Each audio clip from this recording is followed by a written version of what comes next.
There was a lot of regret about the way people were parenting. And that's what my mom friends were talking about the most. There was a lot that's really what was, on the text messages, on the text change was a lot of confessions about anger and rage.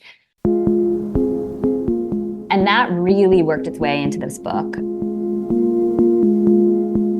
I'm Nathan Maharaj, and this is Kobo in Conversation. My guest is the novelist Ashley Audrain, author of the internationally best-selling 2021 novel, The Push. And she has a new book, playing out over 3 days with a trio of families in a nice neighborhood at its center, plus there's another family at the periphery. The Whispers is a story about marriage, mothers and motherhood, and parenthood generally, and also women's rage. Ashley Audrain, welcome to Kobo. Thank you so much for having me. I'm so happy to chat with you today. I am so delighted to have you. This book has a lot, there's a lot of conversation to have about it. But to get us started, can you just set us up a little bit with those three women that are right at the center of the Whispers? Yes. So it's essentially a story about these, three families, as you said, and another family on the periphery who live on Harlow Street. And these women, they don't quite realize the ways in which all of their lives are connected, until there's a tragedy that happens on the street one night with one of the families. And that tragedy sort of acts as this thread that's pulled, and that then unravels the lives of these three women. And so we have, they sort of, I'm looking out onto my street as I speak to you because I sort of picture them sort of out there, but there's, sort of the four houses, so two across from two houses. And in one house we have Whitney, and Whitney is, she is sort of this, she's sort of everything we think a mother should not be, in this very sort of stereotypical way. She's extremely focused on her career and on her profession. She's very sort of hungry for success professionally and for wealth, her own wealth, making her own money. She doesn't feel that motherhood really comes all that naturally to her. She has three children, she's married. But she is sort of a woman who would rather sort of stay late at the office, preparing for the next day's presentation than she would be kind of coming home to deal with bedtime and bath time and all the children. And so she is across the street from her best friend, Blair. And, Blair is the opposite in many ways. Blair is sort of what I think of as this martyr mother. She's sort of everything is devoted to her child. She has one daughter.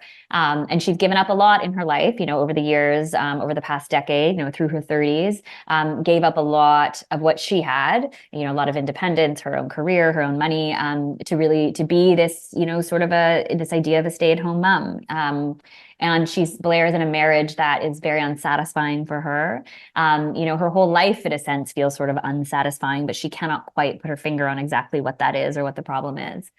And so these two best friends sort of, each look at each other and see the thing that they themselves lack, but they love each other dearly as friends, and their children are best friends.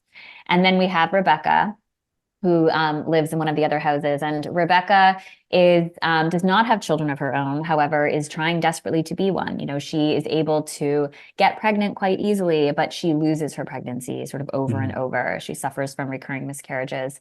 And Rebecca is a physician at a children's hospital in the emergency room.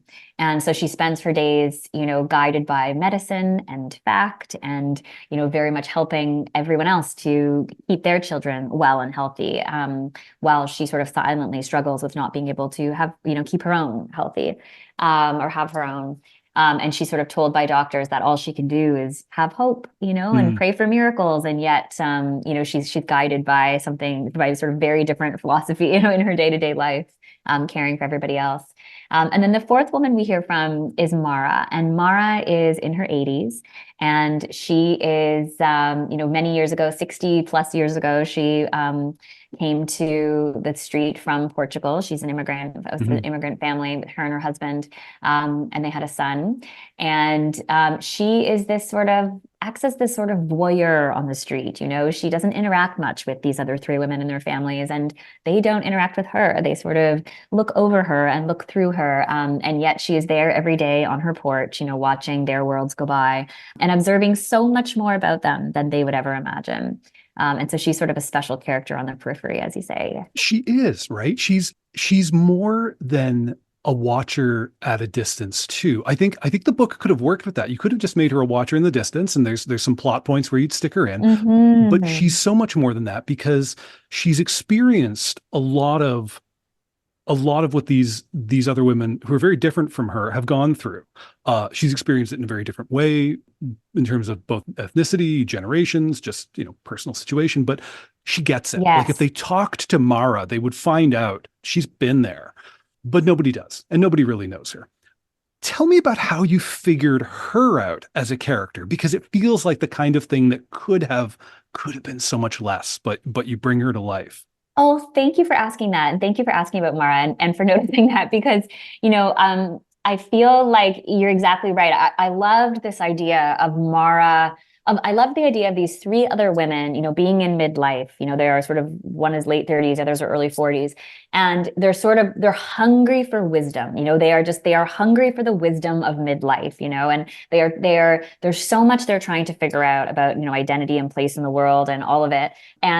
And Mara knows. Mara has so many of the answers. Mara has this life, such a life lived, where you're exactly right. She's gone through so much of what they're going through, and I think the heartbreak is that she could share so much wisdom with these women if only they asked her. If only they saw her as more than just this woman across the street who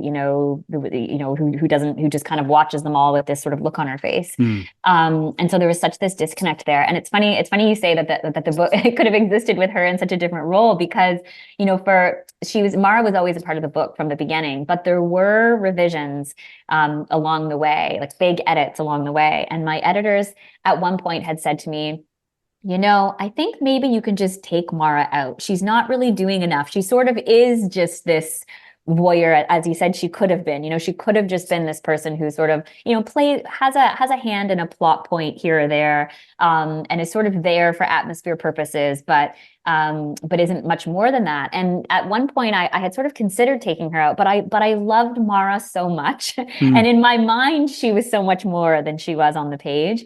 And so at one point, I had sort of said, okay, can you give me one more chance to save Mara? One more chance to sort of build her character into something that feels so much more the heart of the book than Hmm. it was. And so I did. I spent a lot of time sort of working on Mara to make her more, to make her play this sort of, in some ways, she sort of is this kind of like underlying heartbeat of what all these women are going through.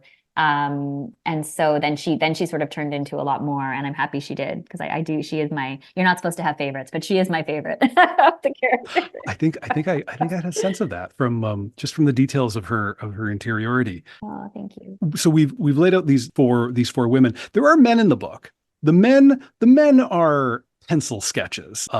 There's not a lot of their interiority. We get a sense of how the women feel about them.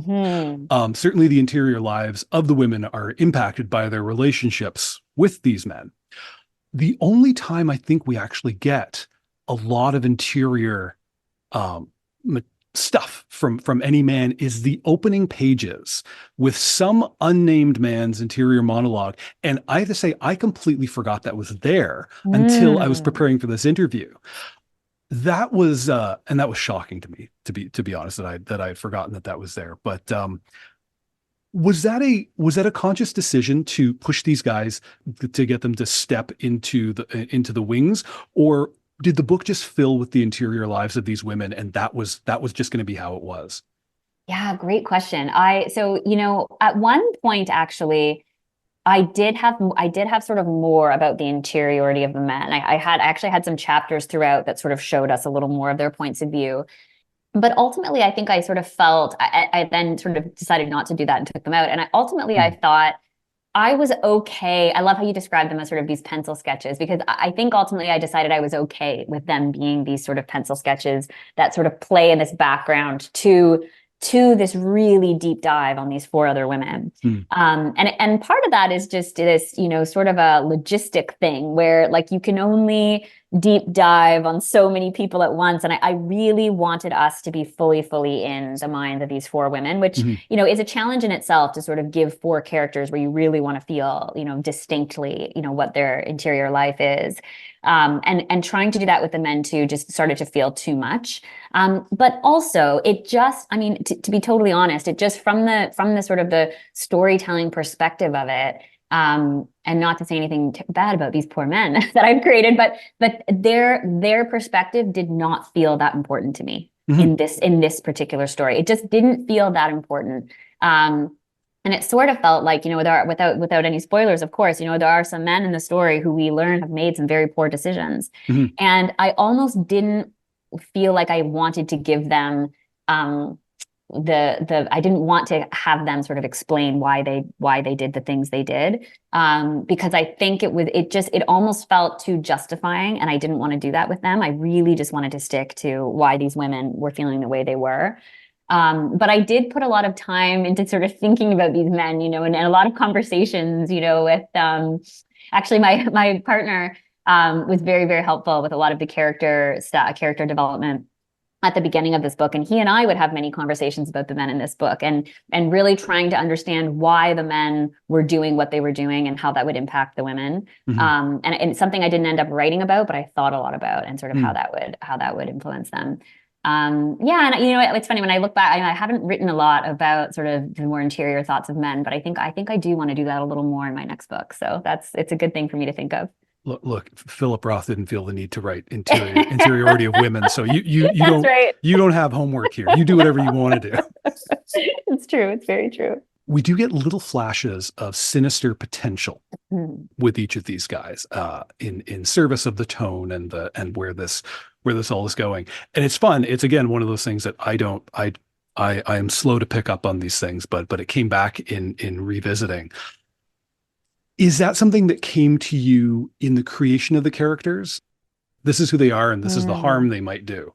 Yeah, I kind of start with that. I do. I sort of start with that little bit of mischievousness in everybody, that little bit of like ultimately, I was thinking this the other day about someone else, but I was thinking that, ultimately, I think all of my characters, you think of your characters as, good people that make bad choices. And I think Mm. you sort of have to think of your characters that way, because you have to understand them with so much empathy, in order to write about them well. And so, everybody is sort of this good person for me that has made a bad decision, or entertains a little too much the mischievous thinking or the mischievous side of them, that gets them into trouble.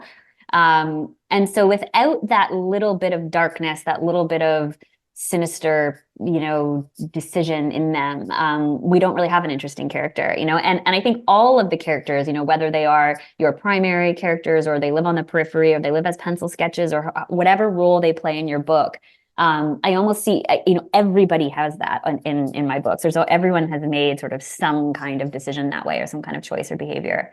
So I really do start with that, and then I sort of see that as this little beat in the middle of them, and then kind of build out the character from there. So Mm. it is really important to me. Yeah, I Yeah. can't imagine sort of coming up with just sort of a character that is just this very sort of neutral or likable person, and then trying to think of something bad for them to do. That to me would be the reverse of the way I think about a character. Yeah. Whitney struggles with her performance of motherhood, and she struggles against ideals that she feels measured against. Mm. We also get a sense of everybody measuring themselves against everybody else. And I admit it feels relatable. That competitiveness is so toxic, but you write it so well. And I wonder, does dramatizing it like this and exploring it and making it ring true, does it make you less apt to fall into the same thinking traps? Or are you just really good at taking notes when you're down in there?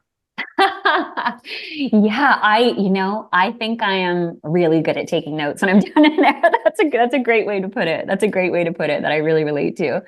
I think that, this idea of the comparison and the competitive nature we all have with, the people we love the most even is so interesting to me. And I really feel, I really was interested in this idea of envy, and the envy that we have in so many different relationships in our lives. But often I think, I really touch on it here between female friends. And I think that, so often I observe, and I'm speaking just, of women here because I am writing about women, and I am a woman, obviously, but I really observe that sort of, see people sometimes speak about another woman or another friend in a way that can be, that can maybe sound like, oh, I don't know, I just don't connect with them. Oh, I don't know, they just sort of rub me in the wrong way. Or, oh, there's something about her I don't know. And the sort of, sometimes we sort of we hit this edge within ourselves, when we have this relationship with someone else or a friendship with someone else or an acquaintance. And what I really, oftentimes, what I actually think that is envy. It is this envy that we can't quite place or we don't want to name because envy is such an uncomfortable thing that we associate so many negative feelings with, but it is in all of us. And I think there is an element of envy in almost every single relationship or friendship that we have. But it is so hard to name and it is so hard to sort of identify sometimes. And so, and often really, of course, I think what envy is really showing us is what we want that we don't have, right? That is what envy is. And so I think when you look at it between female friendships, there's so many layers, and it can be such a complex feeling to have, and such a complex feeling to deal with, and can become so toxic. And yet it is it is just so common, it's such a common thing. And so I wanted to play with that feeling that sort of goes back and forth between Blair and Whitney. They each envy something deeply, in each other, and yet I think they also, as you mentioned, they also love to spend time with one another because it sort of gets them closer, to that thing that they really want that they don't have. And so there's that curiosity too, And so, yes, as you mentioned, that idea of this quota, Whitney really feels like she wants to be a better, quote unquote, better mother. She wants to feel more maternal. She wants to be more affectionate with her children. She wants to like being with her children so much more than she does. And so she does enjoy spending time with Blair and the kids because it sort of fills something in her. It is a way for her to have access to that behavior and those emotions when they don't come naturally to her on her own. But that really comes from this place of envy. And so I think there's also this sort of power imbalance we see between them that also exists in a lot of friendships, Mm-hmm. this sort of trading back and forth of who has more power at certain times in life. And I find all of that dynamic so interesting. And I totally relate to it. And I've been in those friendships and been in those situations too. And so yeah, I am not beyond that. I am, but I think I like to think about it and analyze it and write about it. Yeah.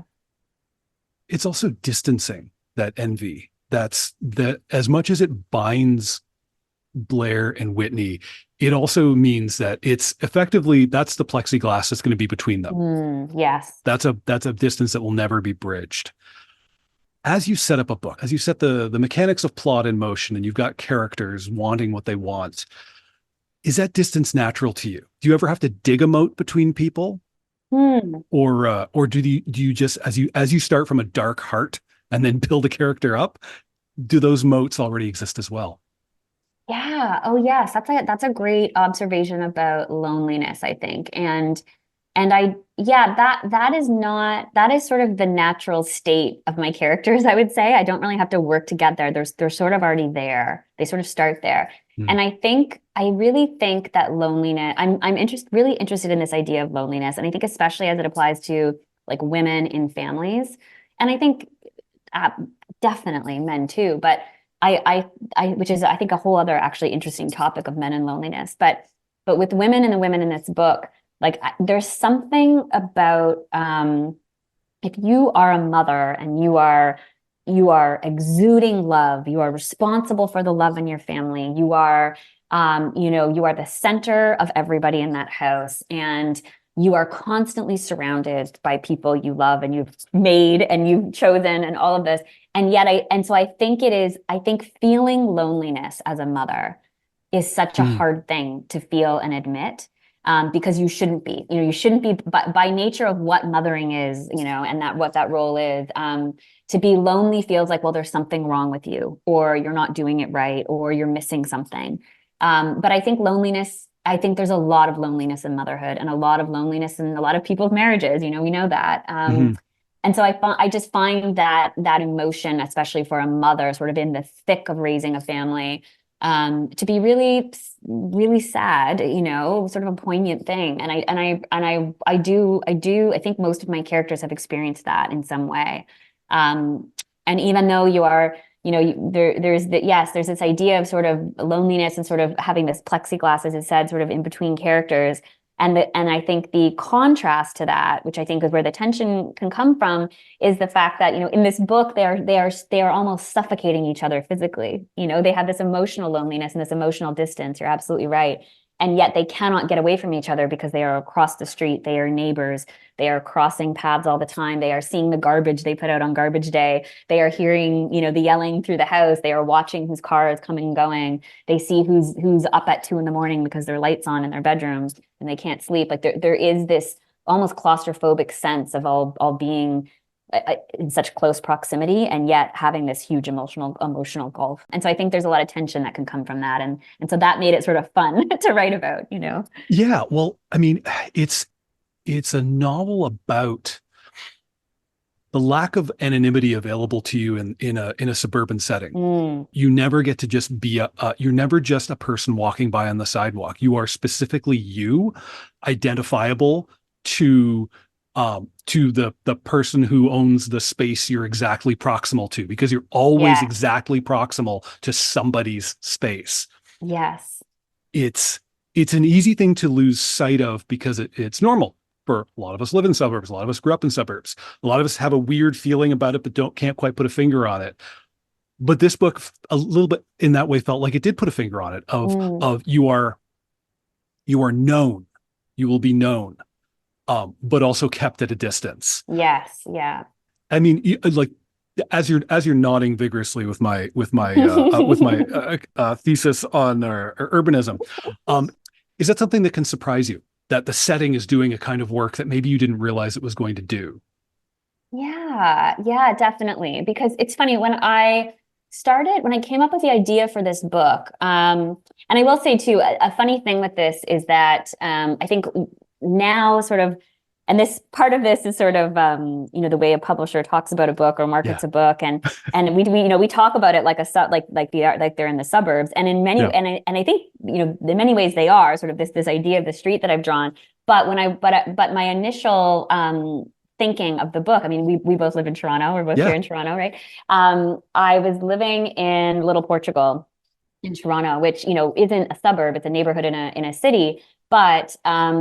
But Toronto can kind of be like that, pockets of neighborhoods that sort of have this sort of feel that you would also get in a suburb, where you've got all of these families living, close to one another on the street. And it was that sense of, the old and the new all together, and everybody starting their family on this street. And then these older Portuguese families sort of in between who had not touched their house, in 70 years. And you just know that in the next 5 years, they're going to have to move out, and some younger family will come in and tear down the house and rebuild some, modern thing. And it was just this. There was that sort of underlying tension in that neighborhood at the time, and I loved the idea of sort of writing about that, and that's kind of where this idea of Mara came. Who I lived next door to somebody exactly like Mara, a couple that were in their 80s, and they spent their life on their porch.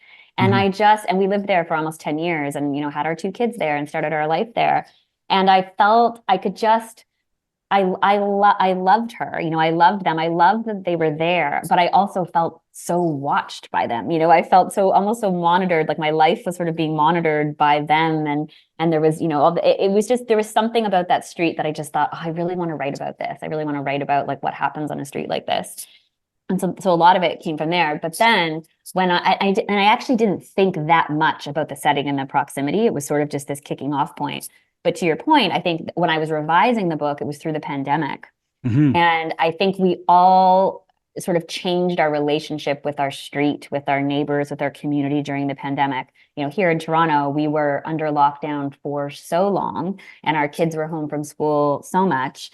And it was sort of your world was just what you could see outside of your front window. Like that was it. And I think a lot of us sort of felt this sort of, again, that sort of claustrophobic feeling of like, only seeing the houses you were surrounded by, and you sort of got tight with your neighbors very quickly. And so that energy through the pandemic, as I was revising, definitely shows up in the book. And the setting then became so much more in the book, I think, through those revisions for that reason. Mhm. Because I don't actually think of myself as a writer who's really driven by setting at all, but like it's sort of the last thing I think of normally. But in this book, it did turn out to be such a strong piece. And of course, there's sort of, the logistics of a plot and the coming and going and who sees who when and the timelines. And, it is told over the course of these 3 tense days. So it did become quite important in the end. Mm-hmm.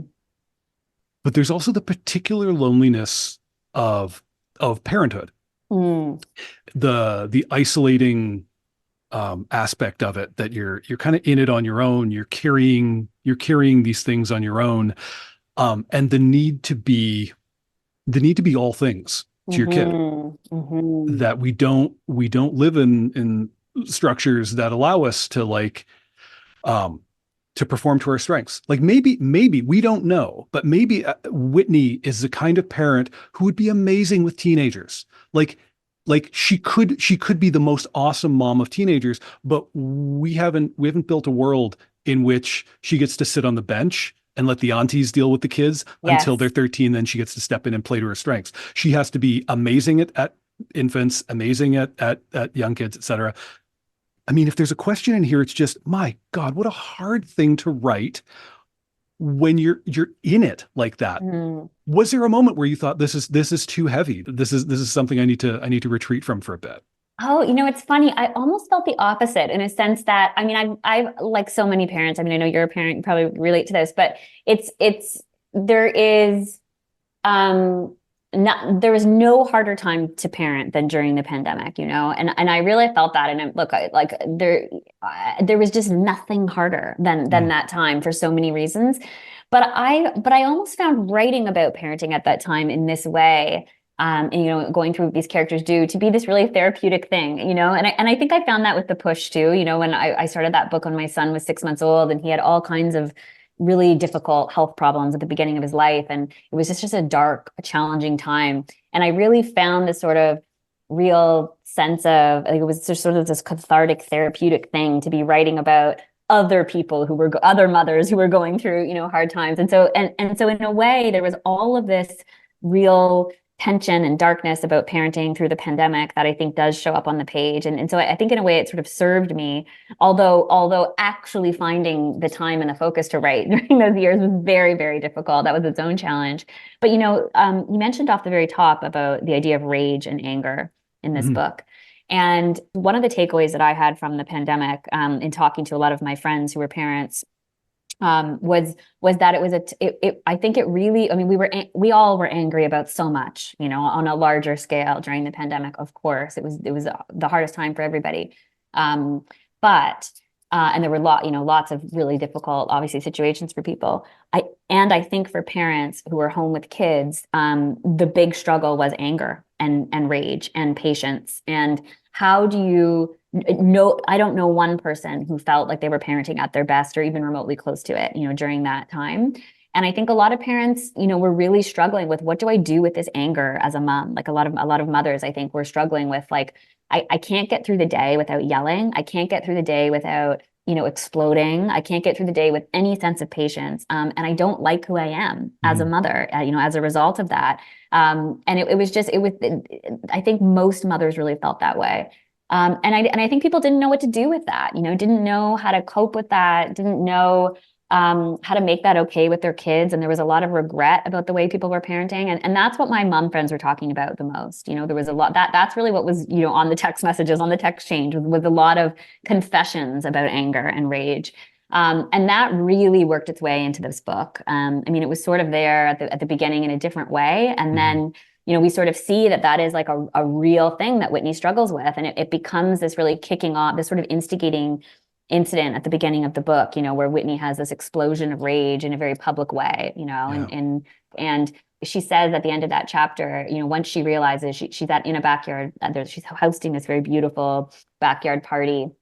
And she has this, explosion of rage on her young son. And she realizes then that everybody has heard. The bedroom window is open and everyone has heard. And she hears sort of the hush in the backyard, and knows that she's sort of been exposed. She feels very exposed. She says almost like she's standing naked, in front of these people. It is that exposing, I think, to have that emotion in front of people.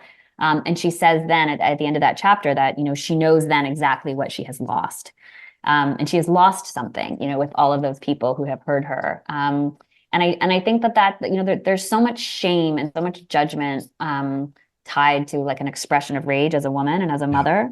I think men can be angry in a way that women can't, in a lot of ways. Or at least I should say, like, white men can be, very angry in a way that that mothers can't. And I wanted to just to write about that and to give that experience to Whitney and see the way that people around her reacted and how she tries to recover from that, and if she can ever recover from that. In terms of interiority, we don't get a lot of interiority of the kids. And I'm thinking particularly we've got Chloe, Blair's daughter, and Whitney's son, Xavier. We hear their voices. They're in scenes. One thing we do get, though, is a sense of their hurt. And more than that, and this is the part that's really like that really just hits me like in the chest, is the inevitability of kids getting hurt by imperfect parents. Parents who don't rage even as hard as Whitney will still mess things up. There's a point where Blair is observing Chloe picking up on the modeling that Blair has set about the things we don't talk about and how we deal with something going unsaid. And she's seeing that and realizing, well, that's me. I did that. It's moving. It's difficult. I wanted to ask, was it hard to write that? Yeah, I find that very moving as well. I find that a very emotional thought. The idea that, as parents, we can have the best intentions in the world and we can try our very, very hardest every day. And all of us do, we do all of these things. But the fact that there are still ways that you are going to hurt your children. And there are still ways you're going to impact them in ways that they will carry for the rest of their life, and that is a real heartbreaking thought to me as well. And I think, and maybe it's because there's such an inevitability about that. Like and so I do like to write about that. I think I've written about that in sort of both my books, about, these children who are affected in very deep, profound ways by their parents, whether or not they had intended that or not. And I think it's a hard thing as a parent too, because, like my kids are 8 and 6. So they're still young, but I think about that all the time, about, I don't know if you feel like this too, but you sort of think all the time about like your actions, your behaviors, how they're watching you, what they're learning from you, the idea of, the modeling, like what you're modeling emotionally and socially. You're constantly feeding them and constantly impacting them, even when you don't want to be, and that's just the nature of the relationship, but it makes me think, like, I know, some people will start therapy, will go to therapy, adults will go to therapy. And and a therapist had told me this once that, like, even if you're doing something like psychoanalysis or something quite deep, oftentimes when a therapist asks somebody about their past or their childhood, so many people will say, no, I had a wonderful childhood. Like, I had a great childhood. My parents were loving. We were totally normal. No, whatever I'm suffering from, it has nothing to do with my childhood. No, my parents are great. Yeah. And then the sessions will move on and the months will continue. And then that same adult will realize that, no, like, so much of what I am carrying, so much of my behavior, so much of the reason why I'm in therapy is connected to my childhood, to the way that I was treated, the way I was meant to feel. And none of it is intentional from your parents, none of it is. And that, I think that's just life. We can't really get away from that. And it's, like, it's a real privilege to be able later in life to explore that, through something like therapy, or have the awareness of that. But I just think that's just this really interesting thing in the way we are wired as people, both on the adult parent side and on the child side. And so that has worked its way, I think, into both of my books. And it's just something that I'm just interested in writing. And I think it gives children, I think in a way it's a bit of a nod to children, that they are there and they matter, and they have often, so they're just so much smarter and so much more observant than we often want to give them credit for. We've been talking a lot about Blair and Whitney. We haven't been talking about Rebecca. And it's kind of a hard reason why we're not talking about Rebecca. It's because a lot of what we've been talking about has been parenting.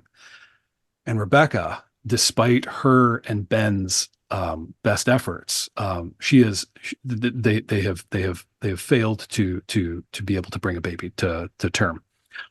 That's a hard thing to put in a book. That's a one of those issues that just has a lot of gravity to it and Mhm. will pull a lot towards it. Can you tell me about shaping that character of Rebecca and putting her in that mix? Yes, no, and thank you for asking about that in her. Rebecca she started as a character, I think there was two things. My son has spent a lot of time at Sick Kids Hospital in Toronto, really his whole life. As I said, he's 8 years old. So it's sort of 8 years of kind of being in that hospital environment. And I'd always been quite fascinated by the people that work there, by the doctors that work there, especially in sort of the really high pressure situations like the ER and like the ICU.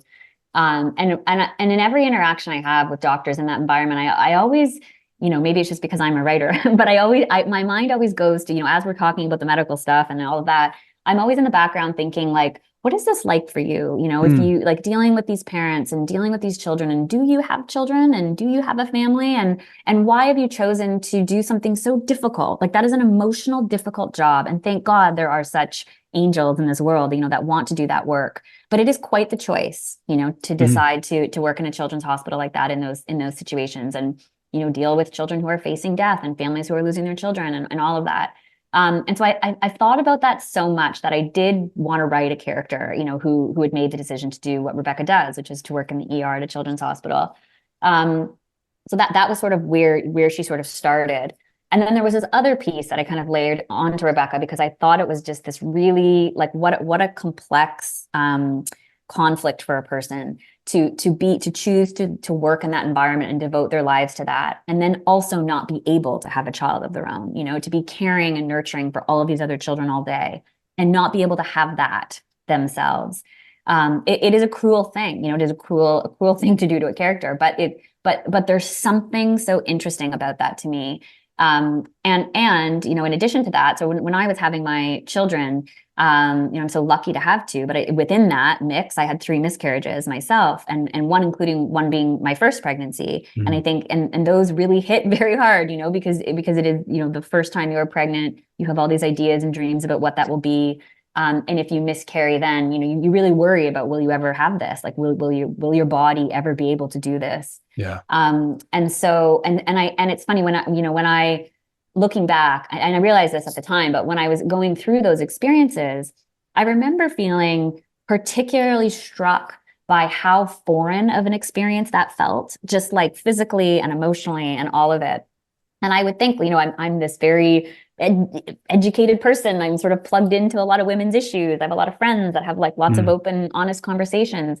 And it still felt so strange in a sense that I didn't know what to do. I didn't know where to go. I didn't know how to handle it. yeah. And I realized at that time that part of the reason why I felt that way is because that experience of losing a pregnancy was something that I had never seen reflected in any amount of detail on the page or on the screen. And it's one of the few experiences that I can think of, in that way. I mean, we reflect all kinds of dark, upsetting, uncomfortable experiences Mhm. on the screen and on page: murder, rape, abuse, all kinds Yeah. of things. But we don't, but not the loss of a pregnancy, in Mhm. that way, or very, very rarely. And so there was something that stuck with me then that I thought, oh, this would just be a really like powerful thing to write about or interesting thing to write about. And so I do write about it in quite a bit of detail in the book. And I did have conversations with my editors around how much do you include, what I wanted to be sensitive to readers, but I also wanted to be truthful, to what that experience is like. Mhm. And so in the end, there wasn't much that was really cut or edited or pulled back. Like I wanted it to be true, and even if that is uncomfortable. So it was important for me to include that for Rebecca's story.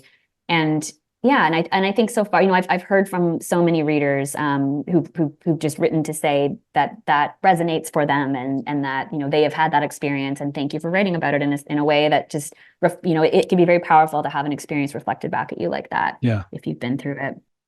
As you say it, I realize that specifically I think what you're getting at is we see characters who lose a pregnancy. Yes. We know biographically that's a detail in their story, Yes.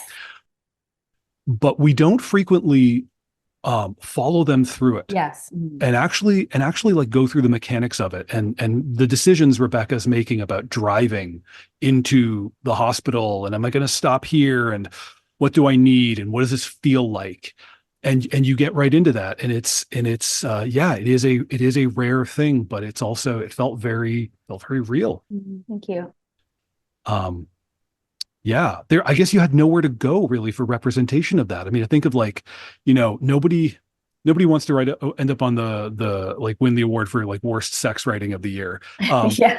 And you Yeah. can go read those entries and winners, and you could be like, okay, yeah, don't do that. Don't do that. Yeah. And you can go Yeah. read like books that have great sex scenes, but for representing bodily stuff, it's really hard to just kind of go out on your own.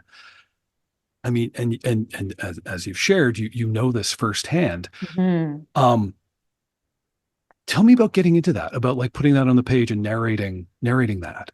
Yeah, you're right. I couldn't really, I mean, there are a few instances where people have said, oh, like, so and so wrote about it or so and so wrote about it here or there. And I purposely didn't go read that because I didn't want to be influenced, by that.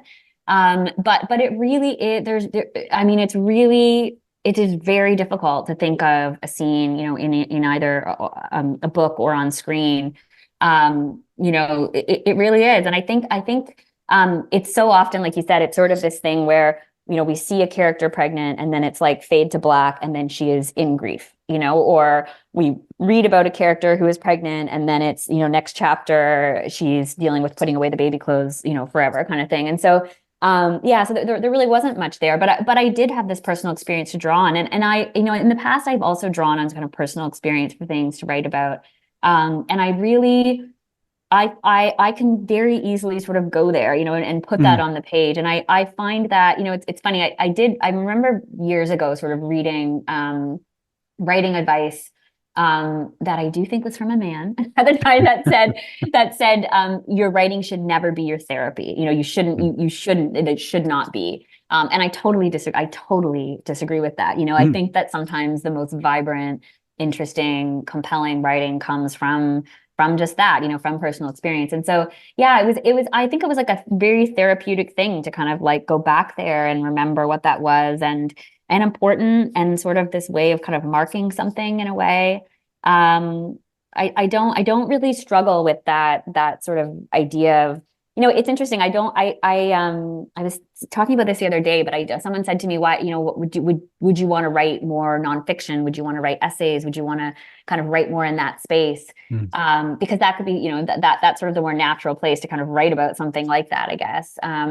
But I don't have any desire to do that. And I think it's because I think that you can truth tell in a different way in fiction. Mm. It's like, I think oftentimes the truest things we read, whether we realize it or not, are in fiction, Mm. and I like that idea and I'm more comfortable there. And so that's, I think, what I will always kind of gravitate towards. Mm. Yeah. I understand from reading a couple of other interviews, you when you started writing, you kind of saw your own writing somehow. There's somewhere in the archaeology of all of this. You were picking up kind of in the lineage of the girl on the train, or you joined the publishing industry, and that was like Hmm. the biggest thing, which itself was building on Gone Girl, and then creating this whole like domestic noir thing. Can you can you talk about the assumptions and kind of attitude maybe that you were approaching writing with at that time? Yeah, yes. It's funny when I started writing the push, I didn't have any plan for what it would be or what it would be perceived as or this category that it would be. I really was just writing from a place of this character and wanting to write through experience, like this experience of this darker side of motherhood. And I don't think I knew, where it was going or what it was going to be.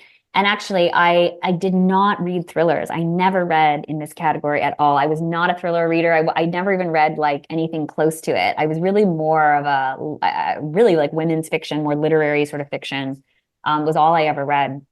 And so that category was sort of very foreign to me.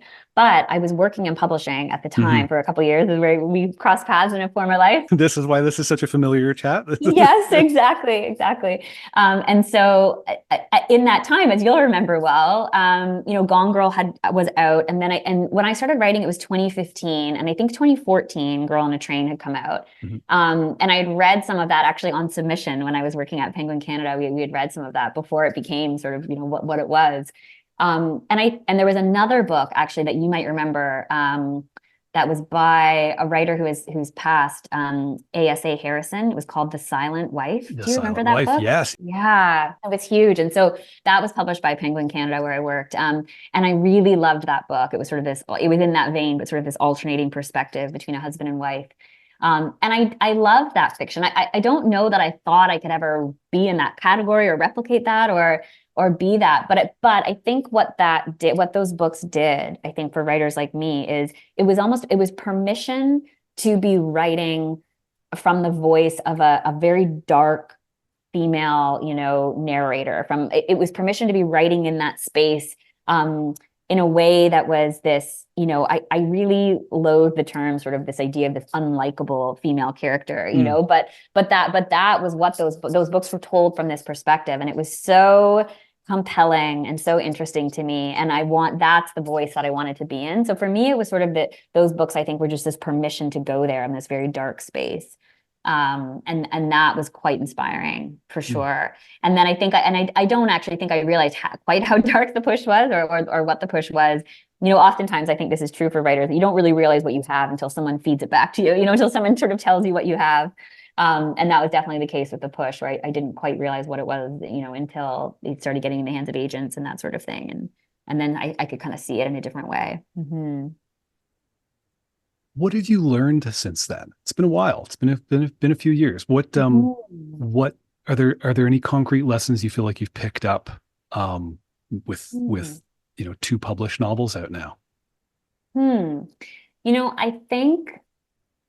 I think what I've learned is that you really alluding to the question you just asked and the conversation we just had. I really believe that you have to write the thing that you are obsessed with. You have to write this, like, whatever you can't stop thinking about, whatever thing you are totally consumed with thinking about, like, that is the thing I want to write about. And that very well might be different than whatever's selling out there or whatever's hot or whatever, the trend is. Like, you really can't think about that. You have to just write the story that only you can tell, that's burning in you.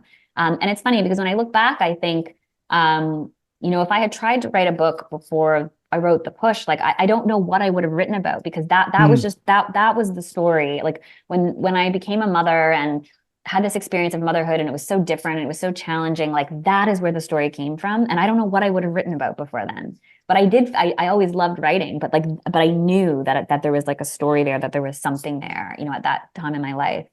And so it's interesting. And I feel like that now, like, I'm always writing about the thing that my biggest fear, or the thing that gives me the most anxiety, or whatever that obsession is. I think that's where the best writing comes from. And so I think my writing experience has just sort of reinforced that for me, that's where the best stuff is going to come from. And you cannot think about the writers you're compared to, or the writer you're trying to be like, or whatever's selling or whatever's working out there, because that's going to change tomorrow. That will change. Whatever is working will change tomorrow. So I think I've learned that. I've had this real conviction about that over the years.